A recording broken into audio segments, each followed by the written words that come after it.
అందరూ ఎలా ఉన్నారు? బాగున్నారా? నేను బాగున్నాను. ఇదేమిటి అనుకుంటున్నారు? ఇది చారు. ఏం చారు అనుకుంటున్నారు? టమాటో చారు కాదు, లేదా చింతపండు చారు కాదు. ఇది మామిడికాయ చారు. మామిడికాయ వేసేసి నేను చారు పెట్టేశాను. ఇది టెంకండి ఇది. సో మామిడికాయ తగినన్ని నీళ్లు తీసేసుకోవాలి. గిన్నెలో నిండా మీకు ఎన్ని కావాలి, ఎంత పెట్టుకోవాలనుకుంటున్నారో అంత మీరు నీరు తీసేసుకోవాలి. అందులో పచ్చిమిరపకాయలు వేసుకోవాలి, పసుపు వేసుకోవాలి. మామిడికాయలు మీరు తరిగి పెట్టేసుకుని సన్నగా, అదే మీరు మొత్తం టెంకతో సహా వేసేసుకోవచ్చు. సన్నగా తరిగి పెట్టేసుకోవాలి, తరిగి వేసేసుకోవాలి ఇలాగా. అలాగే పచ్చిమిరపకాయలు వేసుకున్నాను, పసుపు వేసుకున్నాను. అలాగే తగినంత రుచికి తగినంత ఉప్పు వేసుకున్నాను. అలాగే కొంచెం బెల్లం వేశాను.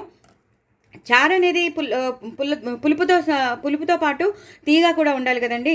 సో అందుకే నేను బెల్లం వేసుకున్నాను. పౌడర్డ్ బెల్లం ఉంటుంది కదా, ఆ పౌడర్డ్ బెల్లం వేసుకున్నాను. తగినంత ఉప్పు వేసుకున్నాను, పసుపు వేసుకున్నాను, కరివేపాకు, కొత్తిమీర కూడా వేసుకున్నాను. ఒక 8 to 9 పచ్చిమిరపకాయలు వేసుకున్నాను. ఎందుకంటే మనం చేసేది మామిడికాయతో కదా, పుల్లగా ఉంటుంది కాబట్టి ఆ మాత్రం కారం ఉండాలి, స్పైసీనెస్ ఉండాలి కాబట్టి నేను 8 to 9 పచ్చిమిరపకాయలు వేసుకున్నాను. మామిడికాయని ఇలా సన్నగా తరిగేసేసి ఆ టెంకతో సహా వేసేసాను. ఓకేనండి. ఇప్పుడు నేను బాగా మరుగుతోంది. ఇప్పుడు నేను పోపు వేసేస్తాను. ఇప్పుడు నేను రెడీగా పెట్టుకున్నాను. ఆవాలు, జీలకర్ర, ఎండుమిరపకాయలు, అలాగే ఇంగువ, వెల్లుల్లిపాయలు కావాల్సిన వాళ్ళు వేసుకోవచ్చు. ఇంగు ఎక్కువ వేసుకోండి, అసలు కాంప్రమైజ్ అవ్వద్దు. నా దగ్గర అయితే ఇంగు చాలా ఎక్కువ వేసుకోవాలి. చాలా బాగుంటుంది చారులోకి, సాంబార్లోకి, పచ్చళ్ళలోకి, పప్పులోకి. సో అంతేనండి. వెల్లుల్లిపాయలు వేసుకునే వాళ్ళు వేసుకోవచ్చు, అక్కర్లేదు అన్న వాళ్ళు స్కిప్ చేసేయచ్చు. బాగా మరిగిపోతుంది కదండి.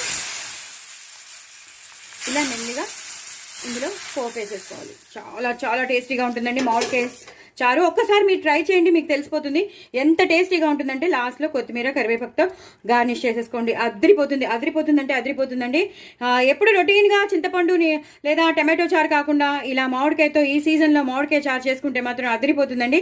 నేను జీలకర్ర, అలాగే ధనియాలు, మిరియాలు, ఆ పౌడర్ కూడా వేశాను, చారు పొడి వేశాను. నేను ఇంట్లో చేసి పెట్టుకుంటాను. ఎండుమిరపకాయలు, ధనియాలు, జీలకర్ర, మిరియాలు, ఈ 4 కలిపేసి నేను పౌడర్ చేసి పెట్టుకున్నాను. అది కూడా వేసేసాను. సో అంతేనండి. ఇంకే ఎలాంటి పౌడర్లు వేయక్కర్లేదు. ఆ ఒక్క పౌడర్ వేసేసి చక్కగా ఇలా మీరు చేసేసుకుంటే చాలా చాలా బాగుంటుంది. ఇప్పుడు పిల్లలకి హాలిడేస్ కాబట్టి వెరైటీ మనం రసం అంటే చారు చేసి పెట్టచ్చు. వాళ్ళు కూడా ఇష్టంగా తింటారు, పుల్లగా తీగా ఉంటుంది కాబట్టి. సో డూ ట్రై ఇట్ అండి. నా ఛానల్ మాత్రం సబ్స్క్రైబ్ చేసుకోవడం అసలు మర్చిపోద్దు. చాలా మంది ఇష్టపడతారు, అందరూ ఇష్టపడతారు. పెద్దవాళ్ళు, చిన్నవాళ్ళు అందరూ ఇష్టపడతారు. అసలు ఉండదు చూడండి, గ్లాసులు తాగేస్తారు, అంత బాగుంటుంది. ఓకేనా అండి? డూ ట్రై ఇట్ అండి. మామిడికాయ చారు అదిరిపోతుంది, అదిరిపోయింది కూడా. సో నా ఛానల్ మాత్రం సబ్స్క్రైబ్ చేసుకోవడం అసలు మర్చిపోద్దండి. బాయ్ అండి.